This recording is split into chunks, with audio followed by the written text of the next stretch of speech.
السلام علیکم ورحمۃ اللہ تعالی وبرکاتہ۔ حاضرین، جو میں آج آپ کو واقعہ سناؤں گا، یہ واقعہ بہت دلچسپ اور سبق آموز ہے۔ اس واقعہ کو پورا ضرور سنیں اور اپنے ایمان کو تازہ کریں۔ تو چلیے بڑھتے ہیں واقعہ کی طرف۔ دہلی کا بادشاہ ایک ہرن کا پیچھا کر رہا تھا۔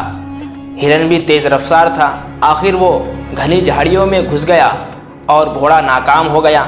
اب بادشاہ جنگل میں تنہا تھا اور اسے شدید پیاس لگی تھی۔ گھوڑا بھی پیاسا تھا۔ وہ پانی کے تلاش میں ادھر ادھر گیا۔ آخر ایک جھوپڑی نظر آئی۔ اس کے باہر ایک نوجوان بیٹھا تھا۔ بادشاہ نے اس سے کہا کہ پانی ملے گا؟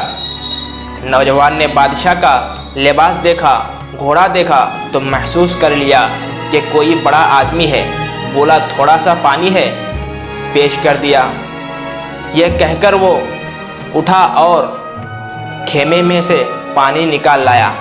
بادشاہ نے احساس بھری نظروں سے اسے دیکھا اور بولا، میں دہلی کا بادشاہ شاہ جہاں ہوں، تم میرے محل میں آنا، تمہیں انعام و اکرام دوں گا۔ ساتھ ہی بادشاہ نے ایک کاغذ پر دستخط کر کے اسے دے دیا تاکہ کوئی اسے نہ روکے۔ ایک دن نوجوان کو خیال آیا، کیوں نہ چل کر بادشاہ سے انعام و اکرام حاصل کیا جائے۔ اس خیال کے آنے پر اس نے دہلی کا رخ کیا۔ آخر بادشاہ کے محل تک جا پہنچا۔ بادشاہ کی دستخط دکھائے تو دربان اسے اندر لے چلا۔ دور سے اس نے دیکھا شاہ جہاں ایک گھر میں ہاتھ پھیلائے بیٹھا ہے، دعا کر رہا ہے۔ نوجوان نے دربان سے پوچھا، بادشاہ سلامت، کیا کر رہے ہیں؟ تو دربان نے جواب دیا، یہ اپنے اللہ سے مانگ رہے ہیں۔ نوجوان نے کہا، لیکن یہ تو خود بادشاہ ہے، انہیں مانگنے کی کیا ضرورت ہے؟ دربان نے کہا، سبھی اللہ سے مانگتے ہیں، وہی سب کو دیتا ہے۔ یہ سن کر نوجوان نے کہا، اگر یہ بات ہے تو پھر مجھے جانے دو۔ دربار نے کہا، کیوں، کیا ہوا؟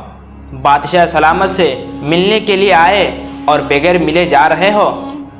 نوجوان نے کہا، ہاں جا رہا ہوں، تم مجھے جانے دو۔ یہ کہہ کر وہ موڑا اور باہر کی طرف چل دیا۔ اتنے میں بادشاہ دعا سے فارغ ہو گیا۔ اسے نوجوان کے بارے میں بتایا گیا۔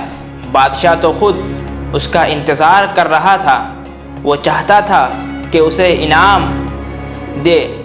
بادشاہ نے فوراً دربانوں کو اس کی طرف دوڑایا۔ وہ اسے واپس بادشاہ کے پاس لے آئے۔ اب بادشاہ نے پوچھا، تم مجھ سے ملنے کے لیے آئے اور ملے بغیر واپس چلے گئے، آخر بات کیا ہوئی؟ نوجوان نے کہا، بادشاہ سلامت، میں آپ سے انعام لینے کے لیے آیا تھا۔ آپ اتنے بڑے بادشاہ ہیں، اس کے باوجود آپ خود اللہ کے سامنے ہاتھ پھیلائے بیٹھے تھے۔ یہ دیکھ کر میں نے سوچا، تب پھر میں بھی اسی سے کیوں نہ مانگوں جس سے آپ مانگ رہے ہیں، جو آپ سے بھی بڑا ہے۔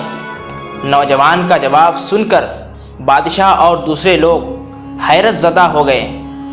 اس واقعہ کا حاصل کلام یہ ہے کہ ہم لوگ مانگے تو صرف اللہ ہی سے مانگے اور بارگاہ نبوت و رسالت پر دعا کی التجا بھی کرے۔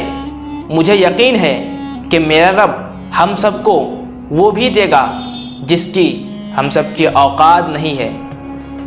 اگر ابھی تک ہمارے چینل آداب اسلام کو آپ سبسکرائب نہیں کیے ہیں تو سبسکرائب کر لیں اور لائک شیئر ضرور کریں اور کمنٹ کر کے بتائیں کہ آپ کو واقعہ کیسا لگا۔ خدا حافظ۔ اونچی شان ہے اللہ